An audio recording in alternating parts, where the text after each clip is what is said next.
Buenas tardes a todos y bienvenidos a una masterclass más. Bueno, para la masterclass de esta tarde tenemos la suerte de contar con Pilar Domínguez, directora creativa y de estrategia en Mandarina Brand Society. La masterclass de hoy, que bueno, es branding, marcas turísticas para un nuevo paradigma, tratará un poco, ¿no? Cuál es el replanteamiento de las estrategias de marca teniendo en cuenta el contexto en el que nos encontramos ahora mismo. Entonces, bueno, ahora Pilar seguro que lo explica muchísimo mejor. Simplemente, como siempre, recordaros que podéis escribir en los comentarios todas las preguntas que os vayan surgiendo o aportaciones, lo que queráis contarnos. Y al finalizar la masterclass, pues Pilar irá contestando a todas ellas, ¿vale? También me han pedido, por favor, a los alumnos de Madrid, como siempre, que escribáis en los comentarios vuestro nombre, apellidos y guión Madrid para, bueno, para que sepamos que estáis. Y nada, ahora sí, sin más, Pilar, te cedo la palabra. Gracias. Bueno, lo primero, agradeceros la invitación. Es un gusto estar aquí y compartir este ratillo con todos vosotros y contaros un poco el panorama a nivel de branding turístico, como lo vemos, aunque todos son, en algunas cosas son teorías, ¿no? Y bueno, sin más, si os parece, arrancamos porque tenemos una horita y yo me enrollo mucho y espero que nos dé tiempo y no dejarme nada en el tintero, que creo que puede ser interesante. Empiezo por presentarme, ya os han puesto en antecedentes, soy la directora creativa y de estrategia en Mandarina Brand Society. Somos una agencia de branding especializados en el sector turístico, con base aquí en Palma, en Mallorca. Y bueno, llevamos ya 20 años entre una cosa y otra vinculados a este sector y vinculados a proyectos de branding, de comunicación, de diseño, relacionados siempre con este sector de negocio. En lo personal, bueno, creo de verdad que esta nueva situación en la que estamos, que ya venía pintándose, digamos, desde hace unos años, pero creo de verdad que tenemos que enfocarnos en generar marcas que se apoyan, que generan su compromiso desde la ética. Creo que es un tema de justicia, creo que es un tema de necesidad, pero creo que también que va a ser un tema de competitividad, como voy a tratar de explicar durante esta presentación, durante esta charla. Sin más, nos metemos en harina y voy a empezar por comentaros un poco de dónde venimos, ¿no? Quiero decir, o sea, quizás esta crisis sanitaria que ahora va a ser económica es el detonante o el acelerador de muchas cosas, pero ya veníamos cociendo un cambio, ¿no? Ya se venía viendo desde hace unos años, los 2 últimos años o los 3 últimos años ya con mucha más fuerza, un giro en los modelos de negocio, ¿no? Esta frase no es mía, es de José Ávila, de Cidasens, y él dice que toda forma de hacer negocios es una forma de hacer política. Y es que es cierto que de un tiempo a esta parte nos venimos empresas grandes, empresas más pequeñas, incluso empresas pymes y empresas familiares con otra estructura muy diferente, pero venimos replanteando un poco el concepto de crecimiento, ¿no? ¿Qué es crecer? ¿A costa de qué? ¿Hasta cuándo vamos a poder seguir creciendo, ¿no? ¿Qué ponemos en valor para lograr ese crecimiento, ¿no? Ha habido muchos movimientos incipientes y ya fuertes que incluso se llevan a la cumbre de Davos. Este año ha habido un manifiesto en ese sentido por la sostenibilidad brutal, que ya vienen pidiendo un cambio en ese modelo económico que apueste no solo por una sostenibilidad económica de las empresas, es decir, por una generación de beneficio económico, que es necesario y y muy lícito, pero que además tenga un giro, que mire un poco hacia el entorno que les rodea a esas empresas y que se posicionen un poco activamente en relación con ese entorno que les rodea, ¿no? A nivel económico, a nivel medioambiental, a nivel social. Es decir, dejar de actuar como champiñones, como digo yo, como seres aislados y que solo se miran un poco el ombligo y entender que forman parte de un engranaje en el que son un eslabón más y un eslabón muy importante, ¿vale? Esta exigencia que desde el área del branding llamamos el rol político de la marca, ya, como os digo, se venía trabajando en los últimos años y cada vez más con más fuerza. De hecho, os he traído aquí una captura del informe Trust de Edelman, que es un informe que se genera, creo, si no recuerdo mal, es anualmente, y que habla un poco sobre la confianza, cómo se genera la confianza en relación a las marcas. Y este cuadrante creo que es muy ilustrativo del cambio de la situación que tenemos en ese sentido, ¿no?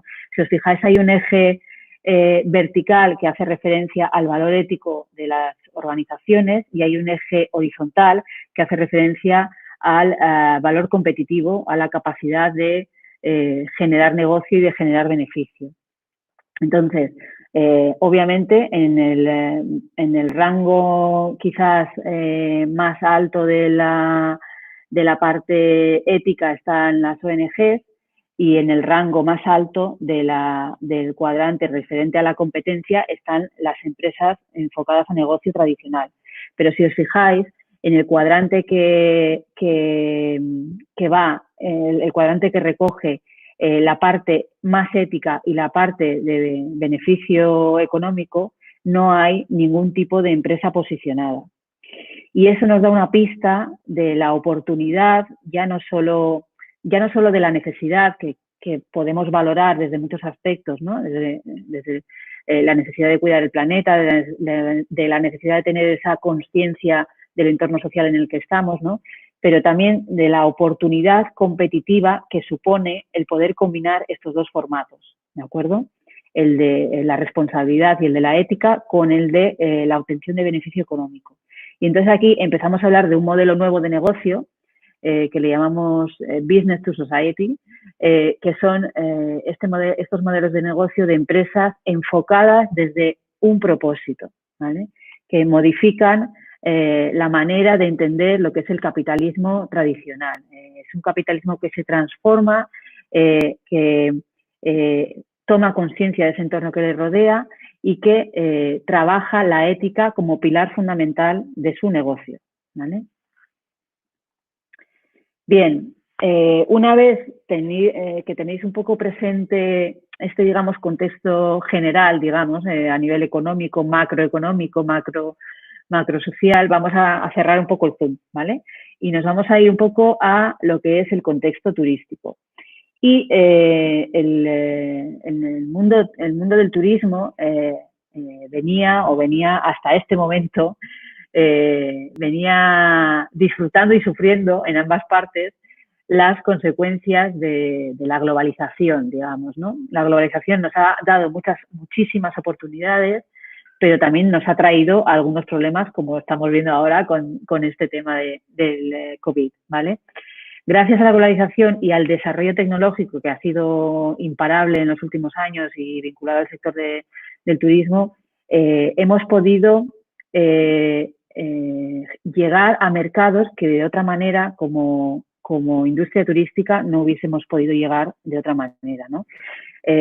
Nos ha posibilitado vender nuestras camas hoteleras, nuestros destinos, casi a cualquier turista, casi a cualquier persona que estuviese en cualquier parte del mundo, ¿vale? De una manera muy fácil, de una manera inmediata y que además, por el otro lado, del lado del consumidor, ha implicado una accesibilidad a ese producto deseado. Estamos hablando ahora de producto turístico, pero pensad, por ejemplo, en vuestras compras en Amazon, ¿vale?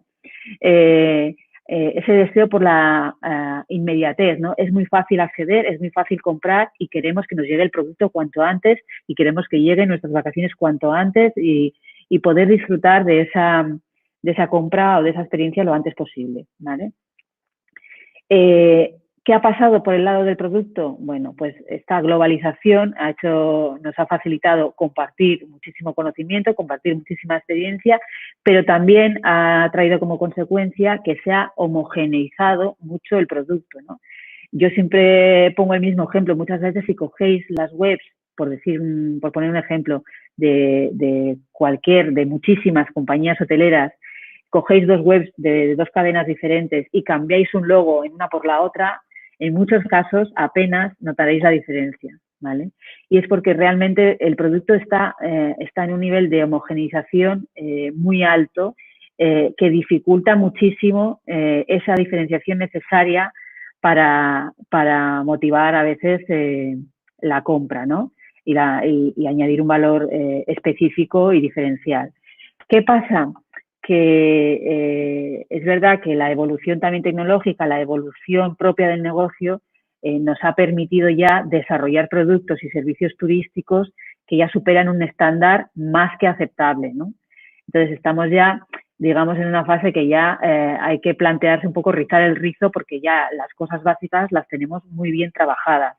Hay un estándar más que digno de lo que supone construir de lo que es una habitación, de lo que es un servicio hotelero dependiendo de las estrellas o del nicho que tenga ese hotel. Es decir, está ya todo ya muy trabajado, ¿vale? Y por otra parte, tenemos a las personas, ¿no? A los consumidores que van a comprar, a reservar o a visitar estos destinos o estos hoteles. Tenemos ahora mismo tres tipos de consumidor que vienen marcando, digamos, poniendo el sello de esa experiencia de compra, ¿no? La generación Y, los Z y los Silvers. Y cada uno tiene sus características específicas, pero los tres tienen algunas cosas en común que son las que están, digamos, marcando esa tendencia, ¿no? Los tres son colectivos muy activos. Los Silvers, la gente de más de 60, 65 años, ya no son los abuelos que conocimos en nuestra niñez. Son gente que se jubila, que cada vez tiene un poder adquisitivo mejor, que están en general en buen estado de salud, que todavía tienen 20 o 25 años por delante para tener una buena vida, que quieren viajar, que quieren seguir activos, que además físicamente se cuidan, que hacen deporte, en fin. Es otra generación otra forma de envejecer que no tiene nada que ver con la que hemos conocido quizás hasta ahora, ¿no? Y de los Y y de los Z, creo que muchos que estáis ahora al otro lado, seguro que ya habéis oído hablar, y de sus intereses por trabajar y por conectar con marcas que trabajan los valores, que trabajan la responsabilidad social, que trabajan en nuevos modelos de consumo, ¿no?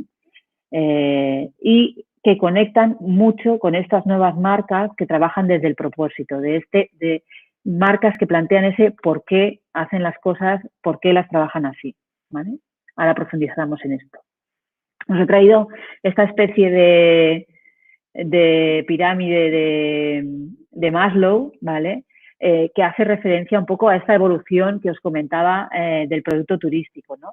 En las primeras fases, en la base de esta pirámide de Maslow turística, vamos a llamarle así, estábamos en el turismo incipiente, en los años 70, los años 80, casi incluso hasta los 90, ¿no? Esa preocupación por el qué, ¿no? Por ofrecer una buena habitación, por ofrecer una piscina más o menos climatizada, más o menos grande, más o menos con hamacas, en fin, por el atributo racional del producto que teníamos, ¿no? Por un destino que tuviera aeropuerto, que tuviera conexiones, que tuviera hoteles, que tuviera... Es decir, los atributos racionales que podemos vincular a nuestro producto o a nuestro destino, ¿vale? Los turistas que venían, que se movían en ese tipo de entorno turístico, estaban empujados un poco por ese viaje físico, ¿no? Por ese salir, digamos, físicamente, incluso de su área, de su lugar de residencia, y por conocer otros lugares, ¿no? Creo que ayer hablaban en algún reportaje, en algún telediario, de unas campañas que se lanzaron en los años 60, 70 de fomento del turismo nacional, y lo recordaban un poco por lo que parece que puede pasar este verano, ¿no? Que va a haber esa necesidad de tirar del turista nacional para cubrir un poco la carencia de turista internacional. Y es curioso que en muchos casos el lema se repetía, que era: conoce tu provincia, conoce tu ciudad, conoce España, ¿no? Ese ánimo de viajar, de trasladarte físicamente y de conocer, sin más, por el hecho de visitar y haberlo visto y volverte a tu casa, otros lugares, ¿vale? Pero ya hay una evolución en el panorama turístico. Subimos un escalón en esta pirámide de Maslow turística, y ya hemos llegado a un nivel de estandarización en el producto, de homogenización en el producto, y entramos en la fase de la experiencia. Ya tenemos tan asegurado ese qué, que empezamos a preocuparnos por cómo se hacen las cosas, ¿vale? Esa marca que nos ofrece una habitación perfectamente montada, con todos sus gadgets, en fin, ya tenemos el atributo bien montado. Ahora lo que a mí me preocupa es esa marca que me está ofreciendo eso, cómo hace las cosas, ¿no? Los productos de elaboración de la oferta gastronómica, ¿de dónde vienen? ¿Son locales? ¿No son locales? ¿Son ecológicos? ¿No son ecológicos? ¿Vale? Estamos en el momento de preocuparnos por ese cómo. Ese turista de esta fase, de la fase de la experiencia, ya no es un turista, es un nómada. Es decir, es alguien que se traslada a otro lugar porque quiere conocer, porque quiere vivir como se vive en los destinos, porque quiere entender la forma de vida de otras personas, conocer otras culturas, ¿vale? Y empezamos a descentralizar el hecho turístico de la acción, ¿no? De las visitas, de las excursiones, tal, para focalizarlo en la emoción, en la capacidad de generar un recuerdo, ¿no? Esas vacaciones que no vamos a olvidar, esa experiencia que nos llevamos tatuada en el corazón, ¿no? Empezamos a hablar de ese turismo emocional, ¿vale?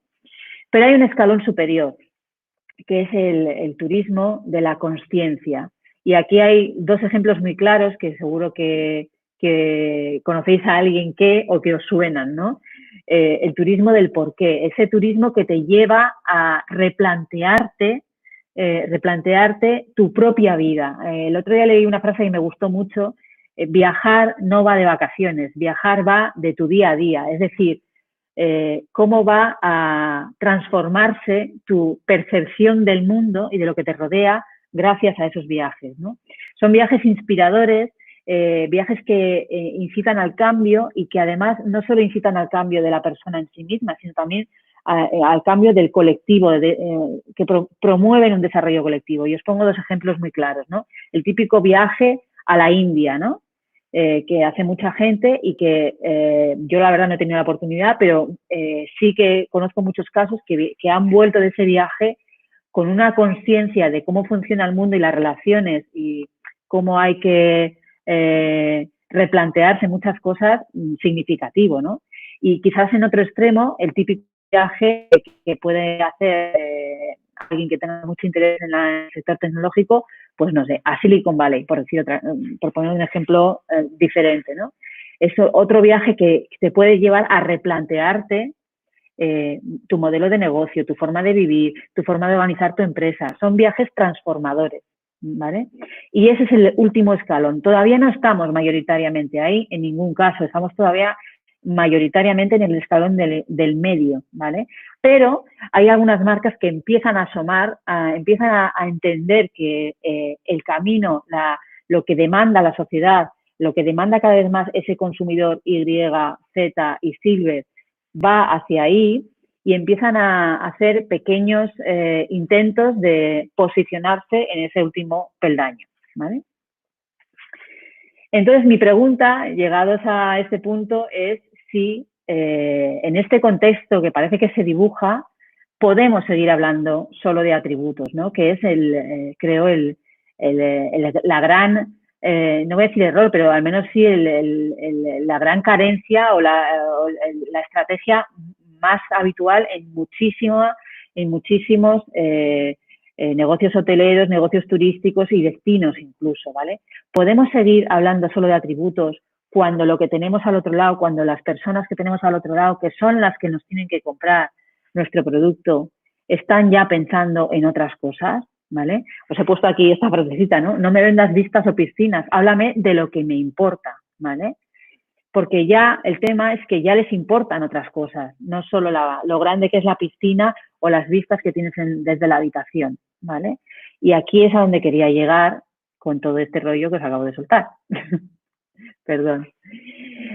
Es que el modelo de consumo que ya se está instaurando mayoritariamente es el de la consumocracia, ¿vale? Lo mismo que hemos dicho al principio, que cualquier forma de hacer negocios es una forma de definir el mundo. Comprar algo, cuando consumimos, la elección de la empresa a la que le compramos, la elección del producto que compramos, también define nuestro criterio sobre cómo queremos que sean las cosas, ¿vale? Y el ejemplo es muy claro, por ejemplo, con el tópico, ¿no? El Amazon, ¿no? Comprar en Amazon significa posicionarte por un tipo de comercio, significa posicionarte por un tipo de relación entre el distribuidor, entre el productor, ¿vale? Comprar en comercio local significa elegir otro formato de consumo y elegir otro tipo de relación entre la cadena de producción, entre los diferentes eslabones de la cadena de producción y de distribución hasta que llegan hacia ti, ¿vale? Entonces, elegir la marca y el producto a quien le vamos a dejar nuestro dinero, al final se está convirtiendo en un acto político. Y creo que es algo que estamos viendo además estos días, ¿no? Con toda esta crisis del COVID. Las marcas que están, digamos, trabajando, entendiendo que es un tema de bien común y que están colaborando en ese bien común y que están sumando a ese bien común, probablemente recordaremos eso y les regalaremos, entre comillas, les daremos nuestra confianza y nuestra compra, ¿vale? Es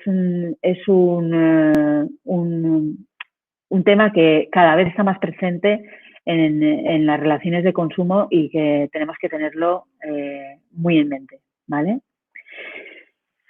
Entonces, si tenemos este contexto, tenemos este tipo de consumidor con este tipo de preocupaciones y puede que le estemos hablando de algo que no le interesa y puede que además la compra de nuestro producto y de nuestro servicio esté condicionado por eso, ¿vale? ¿Cómo lo hacemos, ¿no? Para no desconectar de ese cliente o de ese posible empleado que queremos contratar o de ese proveedor o de esa institución con la que al final, como negocio, como marca, nos tenemos que relacionar. Relacionar para luego convertir, ¿vale? Porque por eso quiero hablar de competitividad, porque al final detrás de todo esto hay un tema que es convertir todo esto en negocio, ¿vale? Competitividad pura. Entonces, una cosa que tenemos que tener siempre muy presente es que cuando estamos trabajando, cuando estamos haciendo marca, lo que estamos es construyendo esas relaciones. Entonces, si lo que estamos viendo es que como marca estamos perdiendo esa relación, perdiendo ese interés, imaginad que tenéis una pareja, ¿vale? Y que tú detectas que hay una pérdida de interés por tu pareja, ¿no? ¿Cómo replanteas esa relación, ¿no?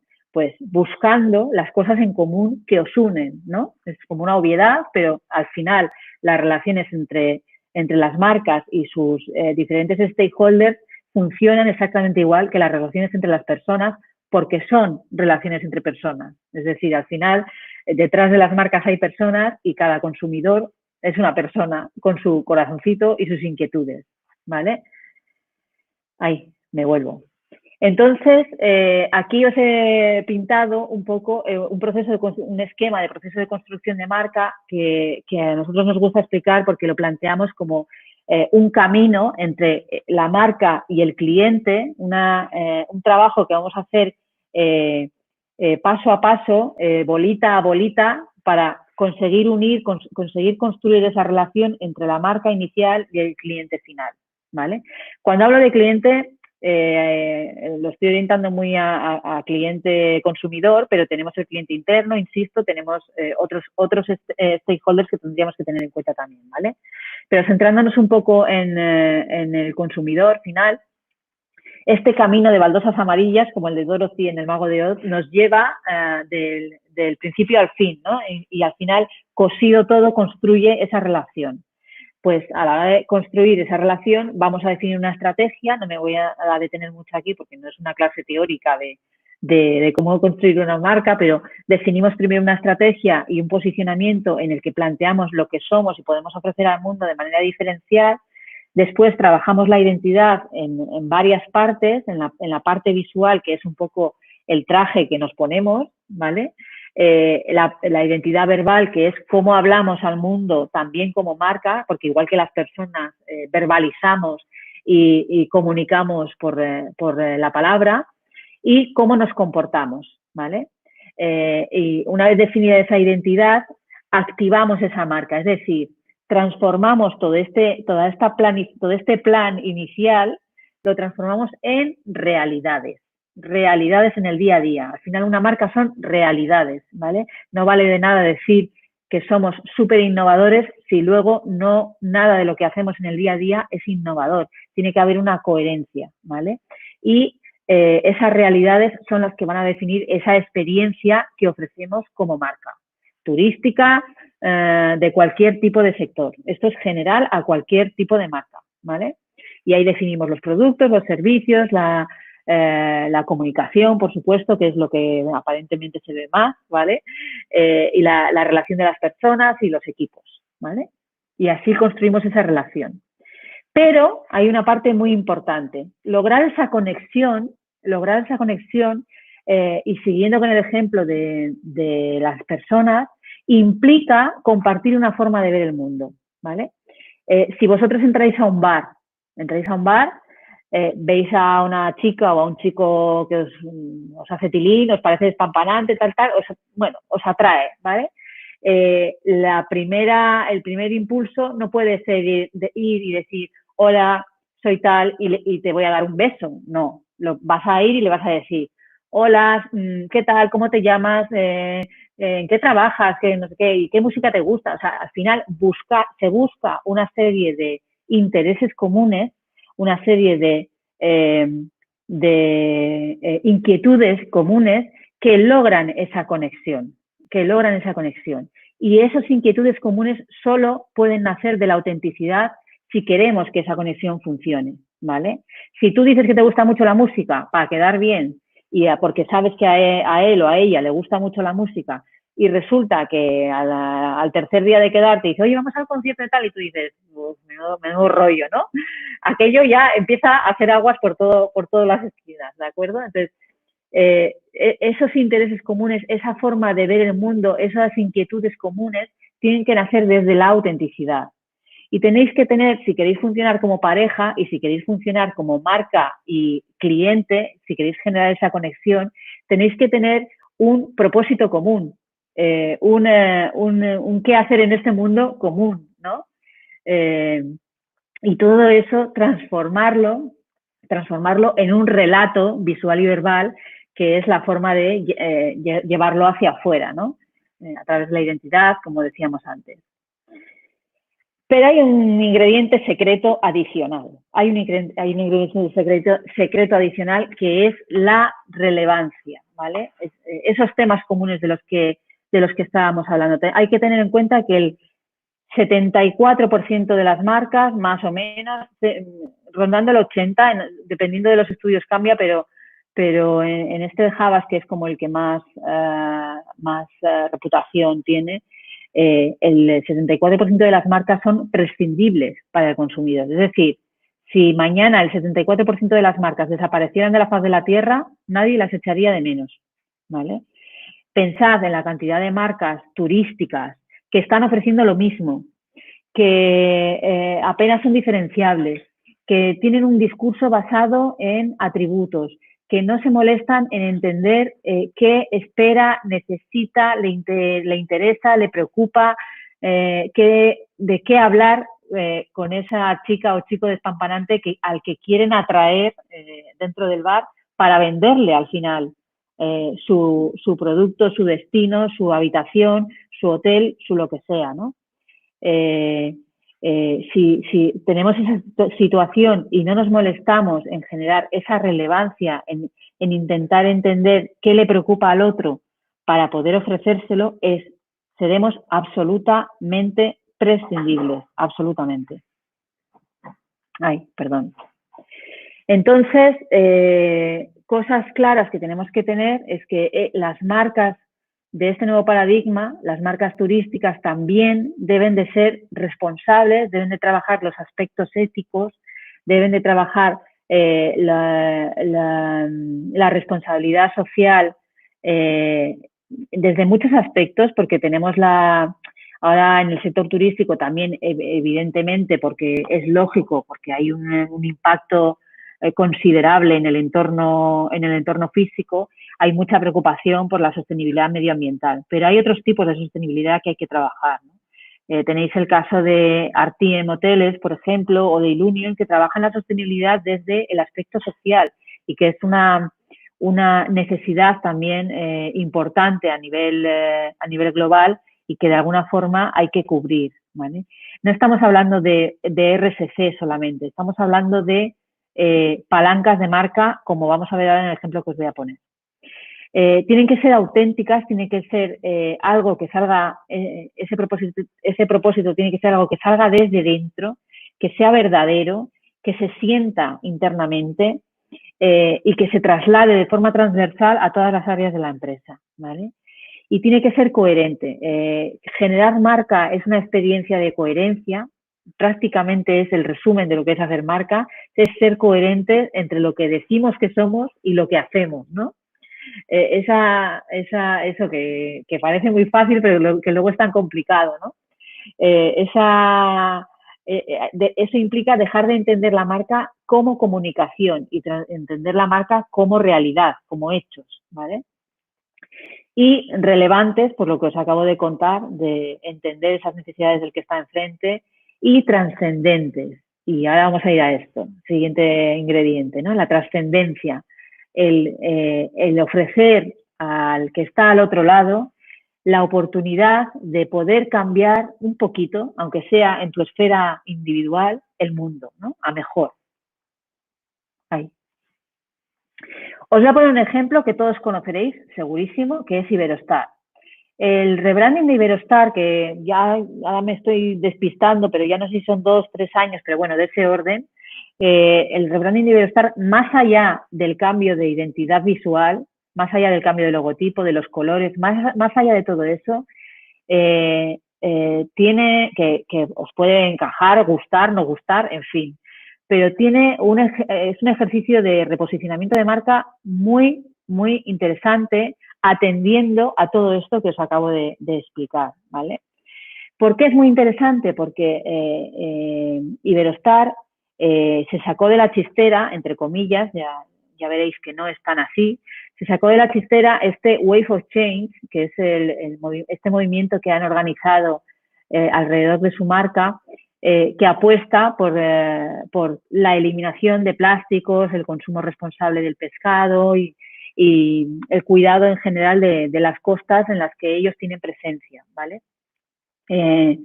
Este Wave of Change, que parece un tema de responsabilidad social corporativa, en realidad es una obra maestra del reposicionamiento de marca, porque gracias al Wave of Change, Iberostar ha conseguido, primero, generar un compromiso interno a nivel del equipo, de conciencia medioambiental, por supuesto, de cuidado del entorno, de programas que apoyan todo esto, pero ha conseguido una cosa que es muy, muy, muy difícil, ¿vale? Iberostar era una marca, bueno, sigue siendo una marca con una trayectoria brutal, no sé cuántos años llevan ya funcionando, pero deben andar por los 50 o de ese orden, muchas décadas ya en el negocio turístico, y era una marca que con todos los respetos, porque creo que siempre han sabido hacer muy bien lo que hacían, era la marca de hoteles a la que querían ir mis padres, ¿vale? Era la marca de hoteles a la que salía Antonio Banderas corriendo a caballo por la playa para hacer los anuncios de Iberostar.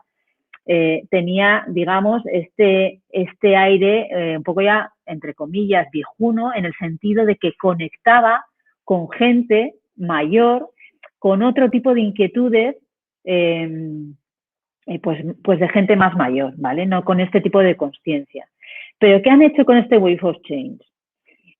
Han dado un triple salto mortal y de repente Iberostar ha pasado de ser la cadena hotelera de mis padres a ser la cadena hotelera a la que quiere ir mi hijo, que tiene 11 años, que es un friki del reciclaje, que va recogiendo los plásticos por la playa, que nos vigila aquí en casa a ver en qué bolsa, en qué contenedor de qué color echamos la basura y va mirando todo, que me viene a echar la bronca si dejo el grifo del agua abierto, si estoy fregando o si estoy lavándome los dientes. Es decir, ha conectado absolutamente con las inquietudes de esta nueva generación de viajeros. Y eso, más allá digamos, del hecho de aportar un valor añadido a su oferta hotelera, de aportar esta conciencia medioambiental y tal, es una jugada maestra porque garantiza clientes para otros 50 años, ¿vale? El cliente de Iberostar se estaba haciendo muy mayor y bueno, pues el cliente se hace muy mayor y el cliente la base de clientes se empieza a decaer, ¿no? Porque van falleciendo. Entonces, necesitas rejuvenecer la cartera de clientes, necesitas rejuvenecer la marca, necesitas reconectar, lo que hablábamos antes, reconectar con esas nuevas inquietudes, y aquí estamos hablando pura y duramente de competitividad. Necesitaba volver a ser competitivo, necesitaba volver a ser una opción para estas nuevas familias que tienen estos nuevos intereses, que se preocupan por la educación de los hijos en este nivel. Son las familias que han retomado métodos de educación tipo Montessori, que se preocupan por lo que comen sus hijos, que procuran una alimentación más sana. O sea, ¿cómo reconectaba ese Iberostar de mis padres con ese nuevo tipo de familia? ¿Vale? Reposicionando absolutamente su marca. Y este Wave of Change no es un programita más, es el alma de Iberostar ahora mismo y es la palanca sobre la que gira todas las acciones de la casa. Entonces, han saltado del turismo de la experiencia al turismo del porqué, ¿vale? Hay un porqué. Tú te alojas en Iberostar y estás contribuyendo, ¿vale? Ponerle todas las comillas que queráis, pero es un poco así, ¿vale? Tú te alojas en Iberostar y estás contribuyendo en tu humilde aportación como hormiguita dentro de ese mundo a que este cambio sea posible, a que esta ola de cambio en el sentido del cuidado del entorno marino sea posible, porque ellos en su estancia te ayudan a hacerlo, ¿no? No es trivial este tema, ojalá, o sea, el gran poder de un buen trabajo de marca es este, ¿vale? Primero, tomar conciencia interna, porque como os digo, también hay un trabajo interno brutal de transmitir este propósito, de trabajarlo con los empleados, porque al final, y más en el sector turístico, son los embajadores, ¿no? Son los que trasladan esa experiencia a los huéspedes y son los que tienen que hacer realidad esa marca. Entonces, el trabajo interno es brutal, el proyecto de cambio es brutal y como maniobra de reposicionamiento a mí me parece de lo mejor que he visto en el sector en mucho tiempo. Más allá, como os digo, de que os pueda gustar más o menos el logo, los colores, etcétera, ¿vale? Ahí. Entonces, los grandes aciertos de este proyecto son que además es un proyecto que viene de la propiedad, es decir, cae en cascada desde arriba hacia abajo y va impregnando todas las áreas de la empresa, es transversal, ¿vale? Porque se aplica a las unidades de negocio a las unidades de explotación, a las habitaciones, a la eliminación de plásticos y tal, se aplica a los bufetes, se aplica a los restaurantes, se aplica a toda la cadena de valor dentro de la marca, ¿vale? Y como os decía, no es solo un tema de responsabilidad social corporativa, no es un RSC, ¿no? Es una palanca que es el motor que ordena todas las acciones dentro de la casa y que además les permite diferenciarse de los demás. Además, han conseguido, que lo están trabajando muy bien, que se convierta en un aspecto clave del relato, es decir, de su comunicación, de lo que cuentan hacia afuera, ¿no? Si os fijáis en la comunicación que hace Iberostar, en muchísimos aspectos está relacionado con este Wave of Change aplicado en cada una de sus áreas del negocio. Como os decía, también genera cultura de cambio y progreso en el sentido de que hay una implicación brutal, tiene que haberla, de todos los engranajes de personal, equipos, y además con esta idea de que te estás sumando a un proyecto que merece la pena, ¿no? Al final todos queremos levantarnos por la mañana, evidentemente cobrar nuestra nómina a final de mes, porque tenemos que comer, pagar las facturas, en fin, esas cosas, pero si además tienes el aliciente de que estás haciendo algo para mejorar las cosas, creo que la percepción de ti mismo y de lo que haces cambia radicalmente. Entonces ya dejas de trabajar, entre comillas, ¿vale? Que decir, dejas de ir a trabajar en plan abeja obrera, ¿vale? Y aquello coge otra perspectiva. Y la gran clave es que rejuvenece y atrae a nuevos stakeholders, clientes, atrae talento, porque también a la hora de atraer talento es muy importante que la gente que se busque para trabajar en estos sitios, en estas marcas, comparta un poco ese ideario, ¿no? Porque si no el engranaje también es complicado. Entonces, es una manera de rehacer esa relación que se estaba rompiendo, ¿vale? Y bueno, en medio de todo este sarao, pues llega el COVID, ¿no? Llega el COVID, nos pone el mundo patas arriba y además de todo esto que hemos estado comentando, vamos a tener que tener en cuenta otros aspectos que vamos a tener que vincular a nuestra marca. El tema de la seguridad es obvio y va más allá de la comunicación y va más allá incluso de la higiene y de los espacios, ¿vale? El tema de la seguridad es que cada vez vamos a entender más esos espacios cerrados como espacios de refugio, ¿vale? Donde uno se sienta un poco recogido, ¿vale? Y por ahí el tema de la conexión emocional y de la tecnología va a ser fundamental. El tema de la tecnología creo que todavía es una asignatura pendiente en el sector turístico porque hay muchísimo desarrollo tecnológico orientado a venta, digamos, a motores de reservas, a marketing digital, en fin, a esas cosas sí, pero todavía hay unas oportunidades brutales para mejorar la experiencia real del cliente a través de la tecnología. El cliente que viene, ya veis qué generaciones son hipertecnológicos, nosotros ya lo somos. Esta situación nos ha hecho tirar de tecnología muchísimo más de lo que estábamos tirando hasta ese momento y además con el plus de que el tema de tocar las cosas va a ser un problema, ¿no? Entonces nos podemos basar en la tecnología para generar mejores experiencias, más emocionales y más sensoriales para nuestros clientes, aunque parezca una contradicción. Hablando el otro día con la gente de la Caixa que están desarrollando un sistema para el sector hotelero y que además, están incorporando todo el tema de la gestión nueva de los pagos, de seguridad y demás, decíamos, es que una cosa tan obvia y tan importante como la recepción, por ejemplo, la recepción de los hoteles va a cambiar absolutamente gracias a la tecnología.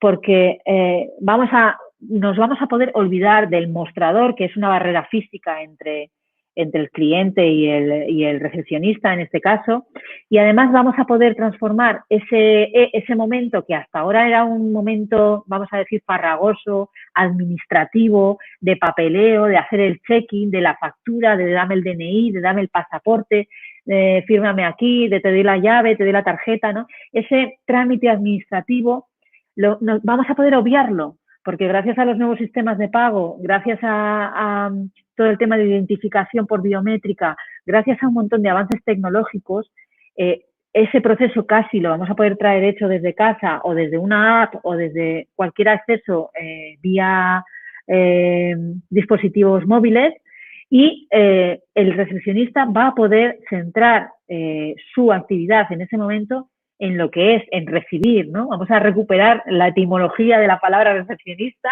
que es el que recibe, y vamos a poder transformar ese momento administrativo en un momento de recepción, de experiencia, y transformarlo en una experiencia de marca, además, ¿no?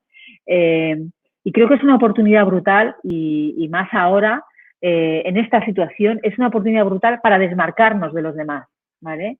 Porque ahí hay un recorrido enorme, enorme. Hablamos también de espacios diáfanos que nos deja esta crisis, de espacios multiuso, de espacios sin textiles, con materiales mucho más sencillos, más nobles también, más fáciles de higienizar, ambientes menos recargados, más relajantes, más que invitan quizás a disfrutar de ese espacio interior, ¿no? Normalmente vamos a los hoteles, nos alojamos, pero a donde vamos es a la playa o a ver la ciudad o a ver los recorridos arquitectónicos. O sea, la actividad, digamos que la hacemos fuera. Vamos al hotel a ducharnos, a dormir, a darnos un baño en el spa si cuadra, y a cenar, ¿vale? Si no hemos encontrado algún restaurante en la ciudad interesante, ¿no? Entonces, quizás vamos a poder recuperar los hoteles como vivencia interior, y creo que ahí hay un camino muy, muy chulo para replantear las marcas, en concreto hoteleras, pero también aplicable a los destinos, ¿no? Hay mucho recorrido de aquí en adelante trabajando en esta línea. Creo que además nos va a hacer mejores como sector, porque vamos a estar todavía más centrados en el cliente, y más centrados en sus necesidades, y más centrados en satisfacerlas, y creo que podemos aprovechar esto, que es una crisis brutal y un varapalo enorme para el sector turístico, en una oportunidad, aunque sea una expresión ya gastada, para innovar, para mejorar y para hacerlo desde la marca, que al final es la que va a garantizar un poco esa conexión de la que os he estado hablando durante todo el rato. Así que os dejo la última diapo, que una buena marca es una herramienta de transformación de percepciones que genera competitividad, ¿vale? Lo que estamos haciendo es generar esa relación, cuidarla, hacer que el otro nos vea como lo que somos, siendo auténticos, y que eso nos convierte en opción de compra, en opción de consumo, ¿vale? Nada más y nada menos, ¿no? Entonces, aprovechar vuestras marcas, hacerlas crecer, trabajarlas, mejorarlas, porque ahí tenéis la garantía de vuestro futuro. Así que nada más. Gracias, espero que os haya resultado de interés, y ahora, si queréis, respondemos a las preguntas que puedan haber surgido. Pues muchísimas gracias, Pilar, por todo, bueno, por toda esta presentación. De hecho, me parecía súper interesante de las últimas diapositivas que has puesto, bueno, como un poco los tips de la oportunidad que puede ser esto del COVID, ¿no? Para reposicionarse como marca. De hecho, mira, Julia Ann comentaba: como profesora de Business English en Grupo Iberostar hasta ahora, doy fe de que la empresa vive Wave of Change de forma coherente. Sí. Yo, no sé, antes de todo el tinglao este del COVID, estuvimos en una charla que dieron aquí en el Club Diario de Mallorca, y vino una responsable del equipo interno que trabaja todo el tema de Wave of Change, y la verdad que con hechos nos demostró un poco cómo se trabaja internamente todo el proyecto, y me pareció alucinante, porque es muy difícil, son muchas unidades de negocio por muchos países, hay muchísima gente implicada y es verdad que este tipo de proyectos no son proyectos que se hagan de un día para otro, ni de un mes para otro, ni de un año para otro, requieren una planificación y un desarrollo de varios años, pero es verdad que ves que esa activación se va haciendo cada vez mayor y que cada vez, como se explicaba, va cayendo en cascada desde la propiedad o desde la dirección hacia todos los estamentos de la casa, ¿no? Y es muy bonito porque es la única manera de que funcione. Es la única manera de que funcione. Si nadie dentro lo siente como suyo y no lo puede hacer real, eso se va a perder por el camino. Exacto, es lo que te iba a decir justo. Creo que la clave de que funcione o no esto es que la gente que forma se lo crea de verdad, porque si no creo en el proyecto, Claro. difícilmente te lo voy a hacer saber valer. Sí, el abanderado, en este caso la familia Fluchá, ¿vale? Los abanderados del proyecto tiene que ser de verdad, no sé, o sea, porque son cosas que no se pueden fingir porque si no al tercer día se caen por su propio peso, ¿vale? Entonces tiene que ser de verdad, tiene que haber alguien que lo abandere, si es de la propiedad y de la dirección, muchísimo mejor porque si no es mucho más difícil y tiene que ejercer ese liderazgo de involucrar a todos los estamentos en el proyecto, ¿no? Sí, muy bien. Otra de las preguntas que surgía era, en una diapositiva ponía el 74% de las empresas aproximadamente son prescindibles, ¿no? Entonces, la gran pregunta es, ¿cómo hacerse imprescindible o lo menos prescindible posible? Claro, el 74% de las marcas son prescindibles, no las recordamos y si ahora tuvierais que listar, no sé, 20 marcas, algunos tendréis problemas para llegar a la número 20, ¿vale? Porque siempre pensamos en la misma Coca-Cola, Apple, no sé qué, o sea, ¿vale? Y abajo, en esa pirámide enorme de marcas, hay un universo que es como pececillos en el océano, es muy complicado, ¿no? Entonces, la clave para no perderse es la relevancia. La clave es la relevancia. Si tú eres capaz de encontrar ese nicho de clientes, ese nicho de stakeholders con el que conectas y al que le estás ofreciendo eso que le sirve y que además le interesa y le preocupa, esa es la clave. Es hacer que tu marca se convierta en algo importante en su vida y necesario a la vez, ¿vale? Se dice fácil, se dice fácil, pero al final eso pasa por conocer muy bien a tu cliente, que siempre lo decimos y luego no lo hacemos, ¿vale? Conocer muy bien a tu cliente, conocer muy bien lo que necesita a nivel de producto, lo que necesita a nivel de servicio, pero también esas otras cosas que no están tan relacionadas, ¿no? ¿Qué temas le preocupan en la vida? Porque son temas de los que les puedes hablar, ¿no? Como en el bar, ¿no? ¿Qué música te gusta? ¿Qué libros lees? No sé qué, ¿no? Esas otras cosas que te ayudan a entender la foto mental que tiene esa persona o esas personas en la cabeza, ¿no? Esos otros temas colaterales con los que le puedes entrar, ¿vale? Sin venir ahí a decir, te vengo a vender mi destino o mi hotel, ¿no? Vamos a hablar primero de la música y de los libros y luego ya nos ponemos románticos, ¿vale? Está bien. Después, otra de las preguntas era, bueno, para crear la relación con el cliente, ¿no? Has dicho que primero tenías que conocer, bueno, tus valores, qué quieres, definir la estrategia y a partir de ahí, pues irla desarrollando. Y la pregunta ¿es bueno cambiar de estrategia a menudo? Bueno, a menudo, no lo sé. Claro, por ejemplo, el mismo ejemplo que has utilizado de Iberostar ha sido un cambio de estrategia o un reposicionamiento. Entonces, en ese caso, estupendo. Ahora, ¿cuánto tiempo hay que darle a cada estrategia? No lo sé, para que darle opción a ver si funciona o hay que cambiar o no hay que cambiar. A ver, se supone que has hecho los deberes para plantear la estrategia, ¿vale? Y se supone que hay un conocimiento exhaustivo, y esto no son bromas, o sea, exhaustivo de lo que te están pidiendo al otro lado, ¿vale? Muy mal lo tienes que hacer para equivocarte en todo, quiero decir. Muy mal lo tienes que hacer. Puede que tengas que hacer ajustes y debes hacer ajustes, porque una marca no son los 10 mandamientos escritos en una piedra, ¿vale? Una marca tiene que evolucionar con las necesidades y las inquietudes de sus clientes, ¿vale? Tiene que saber adaptarse.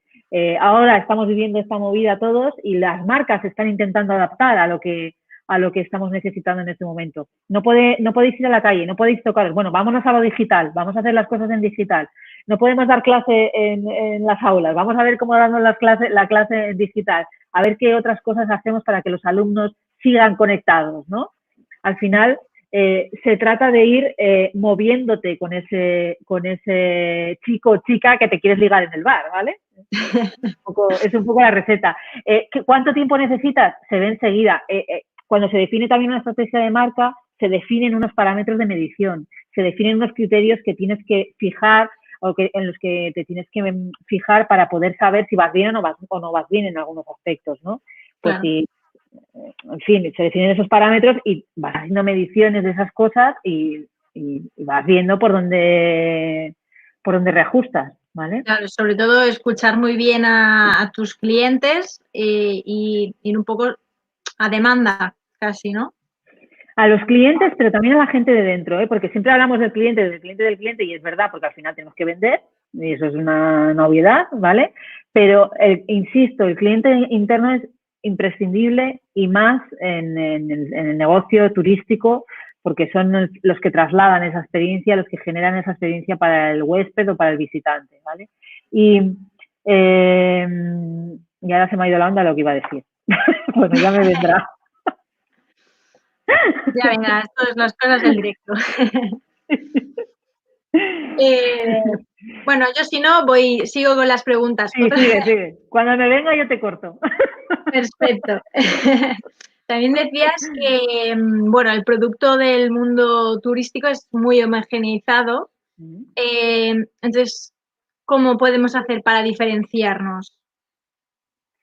Claro, tienes que ser capaz de detectar, yo siempre pongo el ejemplo de la estantería del súper, ¿no? Tú eres un producto turístico y te tienes que colocar en la estantería del súper adecuada para que te compre quien quieres que te compra. O sea, no es lo mismo, imagínate que eres una marca de aceite, no es lo mismo estar al lado de, no sé, Carbonell, por decirte algo, o de que una marca de aceite ecológico, no sé qué, que estar al lado de la marca blanca del supermercado, porque ahí asocias cosas, ¿vale? Entonces, tienes que definir tu posicionamiento para poderte diferenciar. Tienes que entender muy bien qué es eso que te están pidiendo tus clientes y tus stakeholders.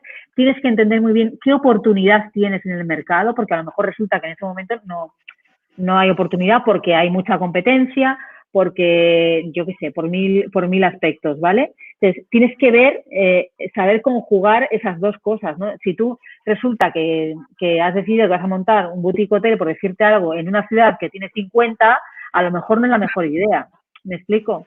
O si decides que vas a montar un hotel de playa temático, tal, cuando estás, no sé, en Magaluf, que tienes 80.000, pues tienes que hacerlo muy bien, eso de la diferenciación, y detectar muy bien por dónde colarte para ser la botella de aceite que escoja, ¿no? el consumidor.